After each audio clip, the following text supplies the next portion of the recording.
Nobel পুরস্কার পাওয়ার জন্য যেন অস্থির হয়ে উঠেছেন মার্কিন প্রেসিডেন্ট ডোনাল্ড ট্রাম্প। আগেও বেশ কয়েকবার নিজেকে নোবেল শান্তি পুরস্কারের জন্য যোগ্য হিসেবে ঘোষণা করেছেন তিনি। এবার বিভিন্ন ব্যক্তি তাকে নোবেলের জন্য মনোনয়ন দিচ্ছেন। সবশেষ ইসরায়েলের প্রধানমন্ত্রী বেনিয়ামিন নেতানিয়াহু তাকে মনোনয়ন দিলেন। ট্রাম্পের আগে যুক্তরাষ্ট্রের ৪ জন সাবেক প্রেসিডেন্ট শান্তিতে নোবেল পুরস্কার পেয়েছিলেন। ১৯০৬ সালে সর্বপ্রথম মার্কিন প্রেসিডেন্ট হিসেবে শান্তিতে নোবেল পান থিওডর রুজভেল্ট।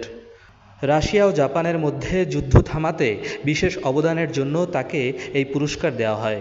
প্রথম বিশ্বযুদ্ধের পর লিগ অফ নেশনস প্রতিষ্ঠার জন্য ১৯১৯ সালে নোবেল পেয়েছিলেন উড্রো উইলসন। একবিংশ শতাব্দীতে এসে আন্তর্জাতিক শান্তি ও গণতন্ত্রে অবদানের জন্য ২০০২ সালে নোবেল পান জিমি কার্টার। আর ২০০৯ সালে আন্তর্জাতিক কূটনীতির ক্ষেত্রে বহুপাক্ষিক চুক্তি ও পারমাণবিক নিরস্ত্রীকরণ প্রচেষ্টার জন্য নোবেল পান মার্কিন president Barack Obama. Donald Trump Nobel পেলে তিনি হবেন নোবেলজয়ী পঞ্চম মার্কিন প্রেসিডেন্ট। তবে নোবেলের জন্য তিনি কতটা যোগ্য তা নিয়ে নানা মহলে বিতর্ক রয়েছে।